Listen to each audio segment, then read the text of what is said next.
ಪ್ರೀತಿಯ ವಿದ್ಯಾರ್ಥಿಗಳೇ, ಪ್ರೌಢ ಶಿಕ್ಷಣವನ್ನು ಮುಗಿಸುವುದರ ಮೂಲಕವಾಗಿ ನೀವು ಕಾಲೇಜು ಶಿಕ್ಷಣವನ್ನು ಪಡೆಯಲು ಪ್ರಥಮ PUCಗೆ ಆಗಮಿಸಿದ್ದೀರಾ. ಈ ಒಂದು ಪ್ರಥಮ PUCಯಲ್ಲಿ ನಾವು ಬೋಧಿಸುವಂತಹ ವಿಷಯ ಇತಿಹಾಸ ಅಂತೇಳಿ ಕರೀತೀವಿ. ಈ ಇತಿಹಾಸ ಮಾನವನಿಗೆ ಅತ್ಯಂತ ಅವಶ್ಯಕವಾಗಿ ಬೇಕಾಗಿರುವಂತಹ ಒಂದು ವಿಷಯವಾಗಿದೆ. ಯಾಕೆ ಇದು ಮಾನವನಿಗೆ ಅತ್ಯಂತ ಅವಶ್ಯಕವಾಗಿ ಬೇಕಾಗಿರುವಂತಹ ವಿಷಯಪ್ಪ ಅಂದರೆ, ಇದು ಮಾನವನನ್ನು ಐತಿಹಾಸಿಕ ಜೀವಿಯನ್ನಾಗಿಸಿದೆ ಅಂತೇಳಿ ನಾವು ಕರಿತೀವಿ. ಯಾಕೆ ಮಾನವನನ್ನು ನಾವು ಐತಿಹಾಸಿಕ ಜೀವಿ ಅಂತೇಳಿ ಕರಿತೀವಪ್ಪ ಅಂದರೆ, ಮಾನವ ತನ್ನ ದೈನಂದಿನ ಕಾರ್ಯಗಳಲ್ಲಿ ಇರ್ಬೋದು ಹಾಗೂ ತನ್ನ ಆಲೋಚನೆಗಳಲ್ಲಿ ಇತಿಹಾಸದ ಪ್ರಜ್ಞೆ ಹಾಸು ಒಕ್ಕಾಗಿದೆ ಅಂತ ಹೇಳಿ, ಆ ಕಾರಣದಿಂದಾಗಿಯೇ ಇತಿಹಾಸದ ಅಧ್ಯಯನ ನಮಗೆ ಅತ್ಯಂತ ಅವಶ್ಯಕವಾಗಿ ಬೇಕಾಗಿದೆ. ಹಾಗೂ ಇಲ್ಲಿ ನಾವು ಹೇಳುವಂತಹ ವಿಷಯ ನಾವು ನೋಡಿದರೆ, ಇತಿಹಾಸದ ಹುಟ್ಟು ಮತ್ತು ಬೆಳವಣಿಗೆ ಅಂತೇಳಿ ನಾವು ಕರೀತೀವಿ. ಹಾಗಾದರೆ ಇತಿಹಾಸದ ಹುಟ್ಟು ಮತ್ತು ಬೆಳವಣಿಗೆ ಅನ್ನುವುದು ಆ ವಿಷಯವನ್ನು ತಿಳಿಯುವುದಕ್ಕಿಂತಲೂ ಪೂರ್ವದಲ್ಲಿ ಇತಿಹಾಸ ಎಂದರೇನು? ಹಾಗಾದರೆ ಇತಿಹಾಸ ಅಂದರೆ ಏನಪ್ಪ ಅಂದರೆ, ಗತಕಾಲದಲ್ಲಿ ನಡೆದು ಹೋದಂತಹ ಘಟನೆಗಳನ್ನು ನಾವು ಕೂಲಂಕುಷವಾಗಿ ಅಧ್ಯಯನವನ್ನು ಮಾಡುವಂತಹ ಒಂದು ವಿಷಯವಾಗಿದೆ ಅಂತೇಳಿ ನಾವು ಕರೀತೀವಿ. ಅದನ್ನೇ ನಾವು ಇತಿಹಾಸ ಅಂತ ಹೇಳ್ತಾ ಇದ್ದೀವಿ. ಹಾಗಾದರೆ ಇಂತಹ ವಿಷಯ ಇತಿಹಾಸ ಇಲ್ಲಿ ಸಹಜವಾಗಿಯೇ ಇಂದಿನ ಸ್ಪರ್ಧಾತ್ಮಕವಾದಂತಹ ಜಗತ್ತಿನಲ್ಲಿ ಮಾನವನಲ್ಲಿ ಅನೇಕ ಮಹತ್ವದಾದಂತಹ ವಿಚಾರಗಳನ್ನು ಬೆಳೆಸುವಂತಹ ಒಂದು ಗುರಿಯನ್ನು ಅಥವಾ ಜ್ಞಾನವನ್ನು ಒಳಗೊಂಡಿದೆ ಅಂತೇಳಿ ನಾವು ಕರಿತೀವಿ. ಅಂತಹ ವಿಷಯ ಏನಪ್ಪ ಅಂದರೆ, ಮಾನವನ ಹುಟ್ಟುನಿಂದ ಹಿಡಿದು ಅಂತೇಳಿ ನಾವು ಕರಿತೀವಿ. ಈ ಮಾನವನ ಹುಟ್ಟಿನ ಬಗ್ಗೆ ಮಹತ್ತರವಾದಂತಹ ಜ್ಞಾನವನ್ನು ಇದು ಒಳಗೊಂಡಿರುತ್ತೆ. ಆ ಮಾನವನ ಹುಟ್ಟಿನ ನಂತರದಲ್ಲಿ ಅವನ ವಿಕಸನ ಹೇಗಾಯಿತು ಎಂಬುದರ ಬಗ್ಗೆ ನಾವಿದು ವಿಷಯವನ್ನು ಒಳಗೊಂಡಿದೆ ಅಂತ ಹೇಳ್ತೀವಿ. ಈ ವಿಕಸನದ ಜೊತೆಯಲ್ಲಿ ಮಾನವ ತದನಂತರದಲ್ಲಿ ಏನು ಅಂಶಗಳನ್ನು ಕಂಡುಕೊಳ್ತಾ ಹೋಗ್ತಾನೋ ಅಂತಹ ಅಗಾಧವಾದಂತಹ ಎಲ್ಲ ಮಾನವನ ಆಯಾಮಗಳನ್ನು ಒಳಗೊಂಡು ತನ್ನ ಅಧ್ಯಯನವನ್ನು ಇದು ಒಳಗೊಂಡಿದೆ ಅಂತೇಳಿ ನಮಗೆ ತಿಳಿತಾ ಬರುತ್ತೆ. ಹಾಗಾದರೆ ಇಂತಹ ಒಂದು ವಿಷಯದ ಹುಟ್ಟು ಹೇಗಾಗುತ್ತೆ, ಯಾವಾಗ ಈ ಒಂದು ವಿಷಯ ಬೆಳವಣಿಗೆಯನ್ನು ಕಾಣುತ್ತೆ, ಹೇಗೆ ಬೆಳೆದುಕೊಂಡು ಬರುತ್ತೆ ಅನ್ನೋದಾದರೆ, ಇಲ್ಲಿ ಇತಿಹಾಸದ ಹುಟ್ಟು ನಾವು ನೋಡೋದಾದರೆ ಬಹುಮುಖ್ಯವಾಗಿ ಮಾನವ ಅನಾದಿ ಕಾಲದಲ್ಲಿ ನಾವು ಬಹುಮುಖ್ಯವಾಗಿ ಗಮನಿಸೋದಾದರೆ ಅವನಿಗೆ ಸ್ಮರಣೆ ಅಂತ ಹೇಳಿದೆ. ಈ ಸ್ಮರಣೆ ಯಾವಾಗ ಮಾನವನಿಗೆ ಅನಿವಾರ್ಯವೆನಿಸುತ್ತೋ ಆವಾಗ ಮಾನವನಲ್ಲಿ ಈ ಒಂದು ಇತಿಹಾಸ ಎಂಬ ಒಂದು ಪ್ರಜ್ಞೆ ಮೂಡಲು ಪ್ರಾರಂಭವಾಗುತ್ತೆ. ಅಂತಹ ಒಂದು ಅಂಶದಿಂದಲೇ ಇತಿಹಾಸ ಅನಾದಿ ಕಾಲದಿಂದ ಬೆಳೆದುಕೊಂಡು ಬರುವುದರ ಮೂಲಕವಾಗಿ ಅನಾದಿ ಕಾಲ ಅಂದರೆ ಆ ಮಾನವನ ಅಂದರೆ ಈ ಒಂದು ಇತಿಹಾಸವು ಮಾನವನಷ್ಟೇ ಪುರಾತನವಾಗಿ ಮಾನವನೊಂದಿಗೆ ಹುಟ್ಟುವುದರ ಮೂಲಕವಾಗಿ ಅವನೊಂದಿಗೆ ಬೆಳೆಯುವುದರ ಮೂಲಕವಾಗಿ ಅವನೊಂದಿಗೆ ಅವನತಿಯನ್ನು ಸಹ ಹೊಂದುವಂತಹ ಒಂದು ವಿಷಯವಾಗಿದೆ ಅಂತ ಹೇಳ್ತಾ ಬರ್ತೀವಿ. ಹಾಗಾದರೆ ಇಂತಹ ಒಂದು ಇತಿಹಾಸವನ್ನು ಅನಾದಿ ಕಾಲದ ಮಾನವ ಏನು ಮಾಡಿದಪ್ಪ ಅಂದರೆ, ಅವನ ವಾಸಸ್ಥಾನದಂತಹ ಗುಹೆಗಳು ಅಂತ ಹೇಳ್ತಾ ಬರ್ತೀವಿ. ಈ ಗುಹೆಗಳಲ್ಲಿ ತನಗೆ ತೋಚಿದಂತಹ ಚಿತ್ರಗಳನ್ನು ಅಂದರೆ ಪ್ರಾಣಿಗಳ ಚಿತ್ರಗಳನ್ನು ಚಿತ್ರಿಸುವುದರ ಮೂಲಕವಾಗಿ ತನ್ನ ಸ್ಮರಣೆಗಳನ್ನು ಹಾಗೆಯೇ ಕ್ರೋಢೀಕರಿಸಿಕೊಂಡು ಹೋಗ್ತಾನೆ. ಅಂತಹ ಒಂದು ಅಂಶದಿಂದ ಏನಾಗುತ್ತಪ್ಪ ಅಂದರೆ ಇತಿಹಾಸ ಉಗಮವಾಯಿತು ಅಥವಾ ಹುಟ್ಟಿತು ಅಂತ ಹೇಳ್ತಾ ಬರ್ತೀವಿ. ಹಾಗೆ ಈ ರೀತಿಯಾಗಿ ಹುಟ್ಟಿದಂತಹ ಈ ಒಂದು ಇತಿಹಾಸವು ಮುಂದೆ ಅದು ತನ್ನ ಬೆಳವಣಿಗೆಯನ್ನು ಸಾಧಿಸಿಕೊಂಡು ಬರುತ್ತೆ. ಹೇಗೆ ತನ್ನ ಬೆಳವಣಿಗೆಯನ್ನು ಸಾಧಿಸುತ್ತಪ್ಪ ಅಂದರೆ, ಇತಿಹಾಸ ಪ್ರಾರಂಭದಲ್ಲಿ ಇತಿಹಾಸ ಬೆಳೆದುಕೊಂಡು ಬಂದಿದ್ದು ಗ್ರೀಕರ ಕಾಲದಲ್ಲಿ ಅಂತ ಹೇಳ್ತೀವಿ. ಆದರೆ ಗ್ರೀಕರ ಕಾಲದಲ್ಲಿ ಬೆಳೆಯುವುದರ ಮೂಲಕವಾಗಿ, ನಂತರ ರೋಮನ್ನರ ಕಾಲದಲ್ಲಿ ಇದು ಪೋಷಣೆಗೆ ಒಳಗಾಗುವುದರ ಮೂಲಕವಾಗಿ ಮಧ್ಯಕಾಲೀನ ಯುಗದಲ್ಲಿ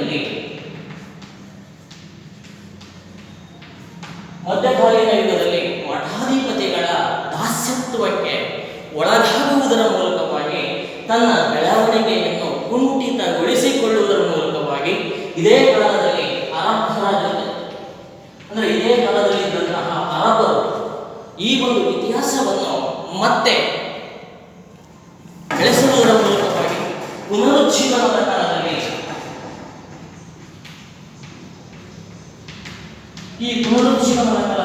ಇತಿಹಾಸವು ತನ್ನ ಮಹತ್ವಪೂರ್ಣವಾದಂತಹ ಬೆಳವಣಿಗೆಯನ್ನು ವೈಜ್ಞಾನಿಕ ನೆಲೆಗಟ್ಟಿನ ಮೇಲೆ ಕಂಡುಕೊಳ್ಳುವುದರ ಮೂಲಕವಾಗಿ ತನ್ನ ಬೆಳವಣಿಗೆಯನ್ನು ಸಾಧಿಸಿಕೊಂಡು ಬಂತು ಅಂತ ಕರಿತೀವಿ. ಆದ್ದರಿಂದಲೇ ಇತಿಹಾಸ ಏನಪ್ಪ ಅಂದರೆ ಮುಖ್ಯವಾಗಿ ಮಾನವನ ಎಲ್ಲ ಆಯಾಮಗಳನ್ನು ಕುರಿತು ಅಧ್ಯಯನ ಮಾಡುವಂತಹ ಒಂದು ಬಹುಮುಖ್ಯವಾದಂತಹ ವಿಷಯವಾಗಿದೆ ಅಂತ ನಾವು ಹೇಳ್ತಾ ಬರ್ತೀವಿ. ಹಾಗಾದರೆ ಇಂತಹ ಒಂದು ಇತಿಹಾಸವನ್ನು ಗ್ರೀಕರ ಕಾಲದಲ್ಲಿ ಬೆಳೆಸಲಾಯಿತು ಅಂತ ನಾವು ಕರಿತೀವಿ. ಈ ಒಂದು ಗ್ರೀಕರ ಕಾಲದಲ್ಲಿ ಮುಖ್ಯವಾಗಿ ನಾವು ಗಮನಿಸೋದಾದ್ರೆ ಅಂದಿನ ರಾಜನಾದಂತಹ ಅಥೆನ್ಸ್ ಅನ್ನು ಆಳ್ವಿಕೆ ಮಾಡುತ್ತಿದ್ದಂತಹ ಪೆರಿಕ್ಲಿಸ್ನ ಕಾಲ ಅವಧಿಯಲ್ಲಿ ಅವನ ಆಸ್ಥಾನದಲ್ಲಿದ್ದಂತಹ ಬಹುಮುಖ್ಯವಾದಂತಹ ಇತಿಹಾಸಕಾರನಾದಂತಹ ಹೆರೋಡಟಸ್ ಅಂತೇಳಿ ಕರಿತೀವಿ. ಸಾಶಾಪು 484ರಿಂದ ಹಿಡಿದು ಸಾಶಾಪು 424ರ ನಡುವಣ ಅವಧಿಯಲ್ಲಿ ಇವನು ಅಥೆನ್ಸ್ನಲ್ಲಿ ಜೀವಿಸುವುದರ ಮೂಲಕವಾಗಿ ಮೊಟ್ಟ ಮೊದಲ ಬಾರಿಗೆ ಇತಿಹಾಸವನ್ನು ಬರೆದಿಡುವಂತಹ ಒಂದು ಕೆಲಸವನ್ನು ಈ ಹೆರೋಡಟಸ್ನಿಂದ ಪ್ರಾರಂಭವಾಗಿದ್ದರಿಂದಲೇ ಈ ಒಂದು ಇತಿಹಾಸವು ಗ್ರೀಕರ ಒಂದು ಕಾಲದಲ್ಲಿ ಬೆಳೆದುಕೊಂಡು ಬಂತು ಅಂತೇಳಿ ನಾವು ಕರಿತೀವಿ. ಹಾಗೆ ಈತನನ್ನು ನಾವು ಇತಿಹಾಸದ ಪಿತಾಮಹ ಅಂತಲೂ ಕರೆಯಲಾಯಿತು ಅಂತ ಹೇಳ್ತಾ ಬರ್ತೀವಿ. ಈ ರೀತಿಯಾಗಿ ಇತಿಹಾಸದ ಒಟ್ಟು ಮತ್ತು ಬೆಳವಣಿಗೆ ಈ ಒಂದು ಅನಾದಿ ಕಾಲದಿಂದ ಇಂದಿನವರೆಗೂ ಸಹ ನಡೆದುಕೊಂಡು ಬಂದಿದೆ ಅಂತ ನಾವು ಹೇಳ್ತಾ ಬರ್ತೀವಿ. ಹಾಗಾದ್ರೆ ಈ ರೀತಿಯಾಗಿ ಇತಿಹಾಸ ಹುಟ್ಟಿ ಬೆಳೆದ ತರುವಾಯದಲ್ಲಿ ನಾವಿಲ್ಲಿ ಇತಿಹಾಸದ ಅರ್ಥವನ್ನು ನಾವು ಮುಖ್ಯವಾಗಿ ಗಮನಿಸಬೇಕಾಗುತ್ತೆ. ಹಾಗಾದ್ರೆ ಇತಿಹಾಸ ಎಂಬ ಪದವನ್ನು ನಾವು ಇಂಗ್ಲಿಷ್ನಲ್ಲಿ ಹಿಸ್ಟರಿ ಅಂತೇಳಿ ನಾವು ಕರೀತೀವಿ. ಹಾಗಾದ್ರೆ ಹಿಸ್ಟರಿ ಎಂದು ಕರೆಯುವಂತಹ ಈ ಒಂದು ಪದವನ್ನು ಗ್ರೀಕರು ಹಿಸ್ಟೋರಿಯಾ ಎಂಬ ಪದದಿಂದ ಕರೆಯಲ್ಪಟ್ಟರು ಅಂತೇಳಿ ನಾವು ಕರೀತೀವಿ.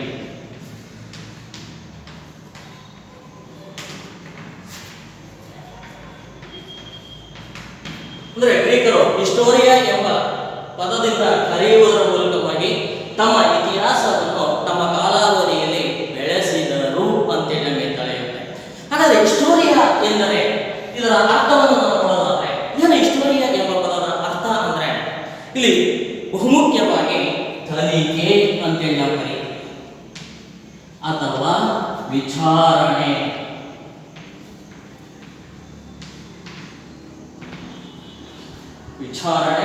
ತನಿಖೆ ಎಂಬ ಒಂದು ಅರ್ಥದಲ್ಲಿ ಈ ಒಂದು ಹಿಸ್ಟೋರಿಯಾ ಎಂಬ ಪದದ ಅರ್ಥವನ್ನು ಗ್ರೀಕ್ನಲ್ಲಿ ನಾವು ತಿಳಿಯಬಹುದಾಗಿದೆ ಅಂತ ಹೇಳ್ತಾ ಕರೀತಾರೆ. ಹಾಗಾದ್ರೆ ಈ ಒಂದು ಹಿಸ್ಟೋರಿಯಾ ಎಂಬ ಪದವನ್ನು ಇಂಗ್ಲಿಷರು ಹಿಸ್ಟರಿ ಅಂತ ಹೇಳ್ತಾರೆ, ಅರಬ್ಬರು ತಾರೀಖ್ ಅಂತೇಳಿ ಕರೀತಾರೆ. ಅದೇ ರೀತಿಯಾಗಿ ಹಿಂದೂಗಳನ್ನು ನಾವು ನೋಡೋದಾದ್ರೆ ಹಿಂದೂಗಳು ಈ ಒಂದು ಹಿಸ್ಟರಿ ಎಂಬುದನ್ನು ಏನಂತ ಕರೀತಾರಪ್ಪ ಅಂದ್ರೆ ಇತಿಹಾಸ ಎಂಬ ಪದದ ಅರ್ಥದಲ್ಲಿ ಅಂದ್ರೆ ಇತಿಹಾಸ ಎಂದು ಕರೆಯಲು ಪ್ರಾರಂಭಿಸಿದರು ಅಂತೇಳಿ ನಮಗೆ ತಿಳಿಯುತ್ತೆ. ಹಾಗಾದ್ರೆ ಈ ಇತಿಹಾಸ ಎಂಬ ಪದವು ಇಲ್ಲಿ ಸಹಜವಾಗಿಯೇ ಸಂಸ್ಕೃತ ಪದವಾಗಿದೆ ಅಂತ ಹೇಳ್ತಾರೆ. ಅಂದ್ರೆ ಸಂಸ್ಕೃತ ಭಾಷೆಯಲ್ಲಿ ಇದನ್ನು ಇತಿಹಾಸ ಅಂತೇಳಿ ನಾವು ಕರಿತೀವಿ. ಹಾಗಾದ್ರೆ ಇದರ ಇತಿಹಾಸದ ಅರ್ಥವನ್ನು ನಾವು ನೋಡಿದಾಗ ಇಲ್ಲಿ ಬಿಡಿಸಿ ನೋಡಿದಾಗ ಮುಖ್ಯವಾಗಿ ನಮಗೆ ಗೊತ್ತಾಗುತ್ತೆ. ಇತಿ ಪ್ಲಸ್ ಹ ಪ್ಲಸ್ ಹಜ್ ಅಂತೇಳಿ ನಾವು ಕರೀತೀವಿ. ಅಂದ್ರೆ ಇತಿ ಎಂಬ ಇತಿಹಾಸದ ಸಂಸ್ಕೃತ ಪದವನ್ನು ಬಿಡಿಸಿ ಬರೆದಾಗ ಇತಿ ಪ್ಲಸ್ ಹ ಪ್ಲಸ್ ಅಸ್ ಎಂಬ ಅರ್ಥವನ್ನು ಒಳಗೊಂಡಿದೆ ಅಂತ ನಾವು ಹೇಳ್ತಾ ಬರ್ತೀವಿ. ಹಾಗಾದ್ರೆ ಇತಿ ಅಂದ್ರೆ ಏನು, ಹ ಅಂದ್ರೆ ಏನು ಮತ್ತು ಅಸ್ ಎಂಬ ಪದದ ಅರ್ಥವನ್ನು ನಾವು ಇಲ್ಲಿ ಗ್ರಹಿಸಬೇಕಾಗುತ್ತೆ. ಹಾಗಾದ್ರೆ ಇತಿ ಎಂದರೆ ಹೀಗೆ ಅಂತ ಹೇಳ್ತೀವಿ.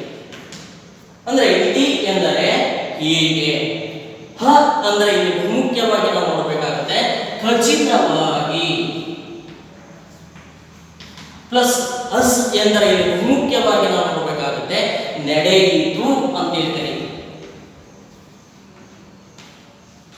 ಅಂದ್ರೆ ಇಲ್ಲಿ ಇತಿ ಎಂದರೆ ಹೀಗೆ, ಹ ಎಂದರೆ ಖಚಿತವಾಗಿ, ಅಸ್ ಎಂದರೆ ನಡೆಯಿತು ಎಂಬ ಒಂದು ಅರ್ಥವನ್ನು ಈ ಒಂದು ಸಂಸ್ಕೃತ ಪದವಾದಂತಹ ಇತಿಹಾಸ ಎಂಬ ಪದವು ಒಳಗೊಂಡಿದೆ ಅಂತೇಳಿ ನಮಗೆ ತಿಳಿಯುತ್ತೆ. ಹಾಗಾದ್ರೆ ಇಂತಹ ಒಂದು ಇತಿಹಾಸ ಎಂಬ ಪದವು ಅಂದ್ರೆ ಪ್ರಾಚೀನ ಕಾಲದಲ್ಲಿ ಇಲ್ಲಿ ಬಹುಮುಖ್ಯವಾಗಿ ನಾವು ಗಮನಿಸೋದಾದ್ರೆ ಅನಾದಿ ಕಾಲದಲ್ಲಿ ಹುಟ್ಟಿದಂತಹ ಮಾನವನ ಮಾಹಿತಿ ಇರ್ಬೋದು, ಅವನ ವಿಕಸನ ಹೇಗಾಯಿತು ಎಂಬುದನ್ನಿರ್ಬೋದು, ಅವನ ಒಂದು ಕಲೆ ಇರ್ಬೋದು, ಯುದ್ಧ ಇರ್ಬೋದು, ಕ್ರಾಂತಿ ಇರ್ಬೋದು ಮತ್ತು ಆವಿಷ್ಕಾರಗಳು ಅಂತೇಳಿ ನಾವು ಕರಿತೀವಿ. ಇವೆಲ್ಲವುಗಳನ್ನು ಹೀಗೆ ಇತ್ತು, ಖಚಿತವಾಗಿ ಮತ್ತು ನಡೆಯಿತು ಎಂಬುದನ್ನು ತಿಳಿಸುವುದರ ಮೂಲಕವಾಗಿ ಏನ್ ಮಾಡುತ್ತಪ್ಪ ಅಂದ್ರೆ ಮಾನವನಲ್ಲಿ ಸತ್ಯಾನ್ವೇಷಣೆಯನ್ನು ಅಂದ್ರೆ ಸತ್ಯಾನ್ವೇಷಣೆಯ ಉದ್ದೇಶವನ್ನು ಅಥವಾ ಮಾನವನಲ್ಲಿ ಅದನ್ನು ತಿಳಿಸುವಂತಹ ಒಂದು ಗುರಿಯನ್ನು ಈ ಒಂದು ಇತಿಹಾಸ ಎಂಬ ಪದವು ಅಥವಾ ವಿಷಯವು ಒಳಗೊಂಡಿದೆ ಅಂತೇಳಿ ನಮಗೆ ತಿಳಿಯುತ್ತೆ. ಹಾಗಾದ್ರೆ ಇಂತಹ ಒಂದು ಇತಿಹಾಸ ಪದ ಅರ್ಥ ಅಂದ್ರೆ ಇದು ಮುಖ್ಯವಾಗಿ ನಾವು ನೋಡೋದಾದ್ರೆ ಇದು ಏನನ್ನು ನಮಗೆ ತಿಳಿಸುತ್ತಪ್ಪ ಅಂದ್ರೆ ಅನಾದಿ ಕಾಲದಿಂದ ಮಾನವ ಅಂದ್ರೆ ಅನಾಗರಿಕನಾಗಿದ್ದಂತಹ ಮಾನವ ನಾಗರಿಕತೆಯತ್ತ ಸಾಗಿ ಬಂದಂತಹ ಒಂದು ಅಂಶವನ್ನು ತಿಳಿಸುವಂತಹ ಬಹುಮುಖ್ಯವಾದಂತಹ ಅಂಶವನ್ನು ಇದು ಒಳಗೊಂಡು ಇಂದಿನ ಮಾನವನಲ್ಲಿ ಅತಿ ಮುಖ್ಯವಾದಂತಹ ವಿಷಯವಾಗಿದೆ ಅಂತ ನಾವು ಹೇಳಲಾಗಿದೆ ಅಂತ ನಾವು ಕರಿತೀವಿ.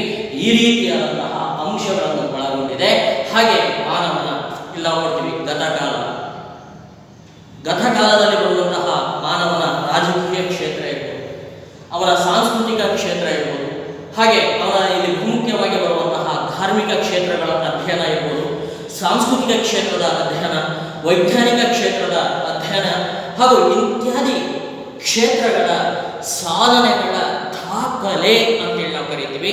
ಇಂತಹ ಒಂದು ದಾಖಲೆಯನ್ನು ಈ ಒಂದು ಇತಿಹಾಸವು ಒಳಗೊಂಡಿದೆ ಅಂತ ನಾವು ಹೇಳ್ತಾ ಬರ್ತೀವಿ. ಈ ರೀತಿಯಾದಂತಹ ಮಹತ್ತರವಾದಂತಹ ಅರ್ಥವನ್ನು ಇದು ಒಳಗೊಂಡಿದೆ ಅಂತೇಳಿ ಹೇಳ್ತಾ ಬರುತ್ತೆ. ಹಾಗೆ ಇದಾದ ನಂತರದಲ್ಲಿ ಇತಿಹಾಸದ ವ್ಯಾಖ್ಯೆಗಳು ಅಂತ ನಾವು ಹೇಳ್ತಾ ಬರ್ತೇವೆ. ಏನಿದು ಇತಿಹಾಸದ ವ್ಯಾಖ್ಯೆಗಳು? ಇಲ್ಲಿ ಮುಖ್ಯವಾಗಿ ನಾವು ಗಮನಿಸೋದಾದ್ರೆ ಇಲ್ಲಿ ಗ್ರೀಕರಿಂದ ಹಿಡಿದು ಪುನರುಜ್ಜೀವನದ ಕಾಲದವರೆಗೂ ಅನೇಕ ಇತಿಹಾಸಕಾರರು ತಮ್ಮದೇ ಆದಂತಹ ವ್ಯಾಖ್ಯೆಗಳನ್ನು ನೀಡಿದ್ದಾರೆ ಅಂತೇಳಿ ನಾವು ಹೇಳ್ತಾರೆ. ಅದರಲ್ಲಿ ಬಹುಮುಖ್ಯವಾಗಿ ಕೆಲವು ಇತಿಹಾಸಕಾರರನ್ನು ಮಾತ್ರವೇ ನಾವು ಆಧಾರವಾಗಿ ಗಣನೆಗೆ ತೆಗೆದುಕೊಳ್ಳುವುದರ ಮೂಲಕವಾಗಿ ಇತಿಹಾಸದ ವ್ಯಾಖ್ಯೆಯನ್ನು ನಾವು ತಿಳಿಯಬಹುದಾಗಿದೆ. ಹಾಗಾದರೆ ಅಂತಹ ಪ್ರಮುಖವಾದಂತಹ ಇತಿಹಾಸಕಾರರು ಯಾರಪ್ಪ ಅಂದರೆ ಇಲ್ಲಿ ಮುಖ್ಯವಾಗಿ ಗ್ರೀಕರ ಕಾಲದ ಪ್ರಮುಖ ಇತಿಹಾಸಕಾರನಾದಂತಹ ಹೆರೋಡೋಟಸ್ ಅಂತೇಳಿ. ಹಾಗಾದರೆ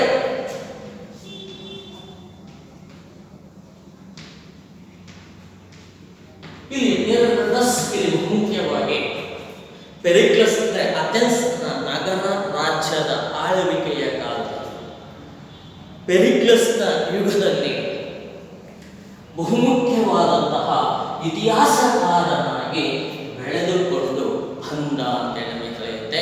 ಇವನ ಕಾಲಾವಧಿ ಸಾಶಪು 484ರಿಂದ ಸಾಶಪು 424ರ ನಡುವಣ ಅವಧಿಯಲ್ಲಿ ಇವನು ಅಥೆನ್ಸ್ನಲ್ಲಿ ಜೀವಿಸಿದ್ದ ಅಂತೇಳಿ ನಮಗೆ ತಿಳಿಯುತ್ತೆ.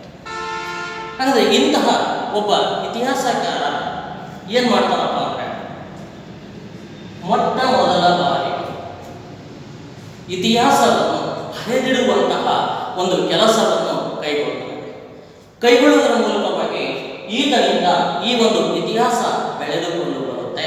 ಆದ್ದರಿಂದಲೇ ಈತನನ್ನು ಇತಿಹಾಸದ ಪಿತಾಮಹ ಅಂತೇಳಿ ಹೇಳ್ತಾರೆ.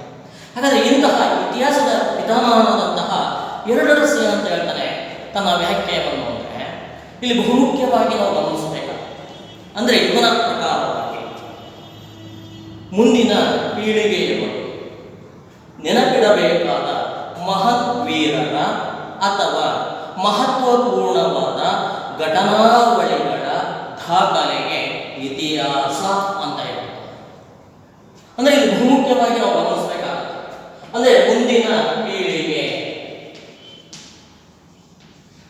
ಅಂದರೆ ಇವನ ಪ್ರಕಾರವಾಗಿ ಅಂದರೆ ಭವಿಷ್ಯತ್ತಿನಲ್ಲಿ ಮಾನವನು ಏನ್ ಮಾಡಬೇಕಾಗಿರುತ್ತೆ? ಬಹುಮುಖ್ಯವಾಗಿ ಅವನು ನೆನ್ಪಿಡ್ಕೋಬೇಕಾಗುತ್ತೆ. ಏನ್ ನೆನ್ಪಿಡ್ಕೋಬೇಕಾಗುತ್ತಪ್ಪ ಅಂದ್ರೆ ಇಲ್ಲಿ ಬಹುಮುಖ್ಯವಾಗಿ ಅಂದ್ರೆ ಮಹಾನ್ ವೀರರ ಅಂದ್ರೆ ಯಾವ ಮಹಾನ್ ವೀರರು ನಾವು ನೋಡ್ತೀವಿ ಚರಿತ್ರೆಯಲ್ಲಿ ಅಸಂಖ್ಯಾತ ವ್ಯಕ್ತಿಗಳು ಬರ್ತಾ ಹೋಗ್ತಾರೆ. ಅವರು ವರ್ತಮಾನ ಕಾಲದಲ್ಲಿ ಬರ್ತಾ ಹೋಗ್ತಾರೆ. ಅದರಲ್ಲಿ ಬಹುಮುಖ್ಯವಾಗಿ ನಾವು ಗಮನಿಸ್ತೀವಿ, ಜಾಗತಿಕ ಇತಿಹಾಸವನ್ನು ಗಣನೆಗೆ ತೆಗೆದುಕೊಂಡ್ರೆ ಇಲ್ಲಿ ಬಹುಮುಖ್ಯವಾಗಿ ಅಲೆಕ್ಸಾಂಡರ್ ಬರ್ತಾರೆ. ಇವನೊಬ್ಬ ಮಹಾನ್ ವ್ಯಕ್ತಿ ಅಂತೇಳಿ ನಾವು ಕರೀತೀವಿ. ಹಾಗೆ ಅಶೋಕ ಬರ್ತಾನೆ, ಇವನೊಬ್ಬ ಮಹಾನ್ ಸಾಮ್ರಾಟ ಅಂತೇಳಿ ನಾವು ಕರೀತೀವಿ. ಹಾಗೆ ಅನೇಕ ಸಾಧು ಸಂತರು ಸತ್ಪುರುಷರ ಒಂದು ಬೆಳವಣಿಗೆ, ಅವರ ಒಂದು ಜನನವೂ ಸಹ ಇಲ್ಲಿ ಆಗಿ ಹೋಗುತ್ತೆ. ಅಂತಹ ಮಹಾನ್ ವ್ಯಕ್ತಿಗಳು ಅಂತೇಳಿ ನಾವು ಕರೀತಾ ಹೋಗ್ತಾರೆ.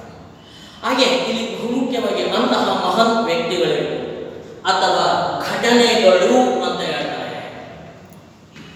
ಏನು ಘಟನೆಗಳು? ಬಹುಮುಖ್ಯವಾಗಿ ನಾವು ಹೇಳ್ತೀವಿ 1919ರಿಂದ 1914ರಿಂದ 1919ರ ನಡುವಣ ಅವಧಿಯಲ್ಲಿ ಇಡೀ ವಿಶ್ವವೇ ಮೊದಲ ಜಾಗತಿಕ ಸಮರದಲ್ಲಿ ತೊಡಗಿಕೊಂಡಿತು ಅಂತ ಹೇಳಿ ಇದನ್ನು ನಾವು ನೋಡಿಲ್ಲ. ಇದು ಒಂದು ಮಹಾನ್ ಘಟನೆ ಅಂತ ನಾವು ಹೇಳ್ತಾ ಇದ್ದೀವಿ. ಹಾಗೆ ಇನ್ನು ಇಂದಿನ ಕಾಲದಲ್ಲೇ ನಾಗರಿಕತೆಗಳು ಅಂತೇಳಿ ನಾವು ಕರೀತೀವಿ.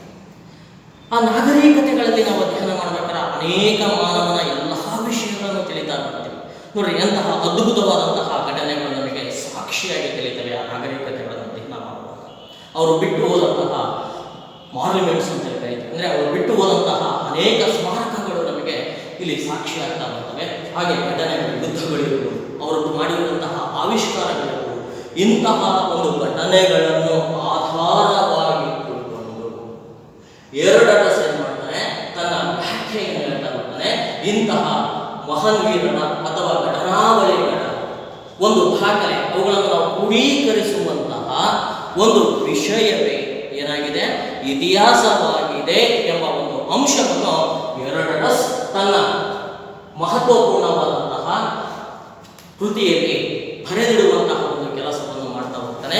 ಇದನ್ನೇ ಅವನು ಇತಿಹಾಸ ಎಂದು ವ್ಯಾಖ್ಯಾನಿಸಿಕೊಂಡು ಬಂದ ಅಂತೇಳಿ ನಮಗೆ ತಿಳಿಯುತ್ತೆ. ಆದ್ದರಿಂದಲೇ ಇವನ ಒಂದು ಕೃತಿಯನ್ನು ನಾವು ಬಹುಮುಖ್ಯವಾಗಿ ನಾವು ನೋಡೋದಾದ್ರೆ the history of Persian wars ಅಂತೇಳಿ ಕರೀತೀವಿ. ಅಂದರೆ ಪರ್ಷಿಯಾ ದೇಶದ ಮೇಲೆ ಆದಂತಹ ಒಂದು ಯುದ್ಧದ ಘಟನಾವಳಿಗಳನ್ನು ಕ್ರೋಢೀಕರಿಸಿ ಬರೆದಂತಹ ಒಂದು ಮಹತ್ವಪೂರ್ಣವಾದಂತಹ ಕೃತಿ ಅಂತೇಳಿ ನಾವು ಕರೀತೀವಿ. ಈ ಒಂದು ಕೃತಿಯನ್ನೇ ಆಧಾರವಾಗಿಟ್ಟುಕೊಂಡು, ಈ ಒಂದು ಕೃತಿಯನ್ನೇ ಬಹುಮುಖ್ಯವಾಗಿಟ್ಟುಕೊಂಡು ಇತಿಹಾಸವನ್ನು ವಿವರಿಸಿಕೊಂಡು ಬರುವಂತಹ ಒಂದು ಕೆಲಸವನ್ನು ಎರಡರಸ್ ಎಂಬ ವ್ಯಕ್ತಿ ಪ್ರಾರಂಭಿಸಿಕೊಂಡು ಬರುವುದರ ಮೂಲಕವಾಗಿ ಈತನ ಇತಿಹಾಸದ ಪಿತಾಮಹನಾದ ಅಂತೇಳಿ ನಾವು ಕರೀತೀವಿ. ಇದು ಎರಡರಸ್ ಬಹುಮುಖ್ಯವಾದಂತಹ ಒಂದು ಇತಿಹಾಸದ ವ್ಯಾಖ್ಯೆ ಮತ್ತು ಅವನ ಕೃತಿ ಅಂತೇಳಿ ನಾವು ಕರೀತೀವಿ. ಹಾಗೆ ಇದಾದ ನಂತರದಲ್ಲಿ ಬಹುಮುಖ್ಯವಾಗಿ ನಾವು ಗಮನಿಸಬೇಕಾಗುತ್ತೆ ಮಧ್ಯಕಾಲೀನ ಯುಗ ಅಂತೇಳಿ ನಾವು ಕರೀತೀವಿ. ಹಾಗಾದ್ರೆ ಮಧ್ಯಕಾಲೀನ ಯುಗದಲ್ಲಿ ಯಾರು ಬಹುಮುಖ್ಯವಾಗಿ ಬರ್ತಾರಪ್ಪ ಅಂದ್ರೆ, ಇಲ್ಲಿ ನಾವು ಮಧ್ಯಕಾಲೀನ ಯುಗ ಅಂದ ತಕ್ಷಣ ನಾವು ಗಮನಿಸಬೇಕಾಗುತ್ತೆ ಏನಪ್ಪಾ ಅಂದ್ರೆ ಒಂದು ರೀತಿ ಅಂಧಕಾರ ಯುಗ ಅಂತೇಳಿ ಕರೀತೀವಿ. ಧರ್ಮದ ಒಂದು ಯುಗ ಅಂತೇಳಿ ನಾವು ಕರೀತೀವಿ. ಅಂದ್ರೆ ಇಲ್ಲಿ ಏನಾಗುತ್ತಪ್ಪ ಅಂದ್ರೆ, ಇಲ್ಲಿ ಬಹುಮುಖ್ಯವಾಗಿ ಪಾರಮಾರ್ಥಿಕತೆ ಮತ್ತು ಅಲೌಕಿಕತೆ ಅಂತೇಳಿ ಕರೀತೀವಿ. ಅಂದ್ರೆ ಈ ಪಾರಮಾರ್ಥಿಕತೆ ಇಲ್ಲಿ ನಾವು ಹೇಳ್ತೀವಿ ಏನಪ್ಪಾ ಅಂದ್ರೆ, ದೇವರು ಇಲ್ಲಿ ಬಹುಮುಖ್ಯವಾಗಿ ಬರ್ತಾರೆ. ಅಂದ್ರೆ ದೇವರಿರ್ಬೋದು, ನರಕ, ಸ್ವರ್ಗ, ಇಂತಹ ಅಂಶಗಳನ್ನು ಇಲ್ಲಿ ಬಹುಮುಖ್ಯವಾಗಿ ಹೇಳುವಂತಹ ಒಂದು ಕೆಲಸವನ್ನು ಮಾಡಲಾಗುತ್ತೆ. ಹಾಗೆ ಅಲೌಕಿಕ ಅಂತ ಹೇಳಿದರೆ ಅಂದ್ರೆ ಇಲ್ಲಿ ಮಾನವನ ಜೀವನಕ್ಕೆ ಹೆಚ್ಚಿನ ಮಹತ್ವವನ್ನು ನೀಡದೆ ಕೇವಲ ಕಾಲ್ಪನಿಕವಾದಂತಹ ಅಂಶಗಳಿಗೆ ಹೆಚ್ಚಿನ ಒತ್ತನ್ನು ನೀಡಿ ಇತಿಹಾಸವನ್ನು ವೈಜ್ಞಾನಿಕ ನೆಲೆಗಟ್ಟಿನ ಬೆಳವಣಿಗೆಯಿಂದ ಕೇವಲ ಪಾರಮಾರ್ಥಿಕತೆಗೆ ಕೊಂಡೊಯ್ದಂತಹ ಒಂದು ಕಾಲವಾಗಿದೆ ಮಧ್ಯಕಾಲೀನ ಯುಗ ಅಂತ ಹೇಳಿ ನಾವು ಕರೀತೀವಿ. ಹಾಗಾದರೆ ಇಂತಹ ಒಂದು ಮಧ್ಯಕಾಲೀನ ಯುಗದಲ್ಲಿ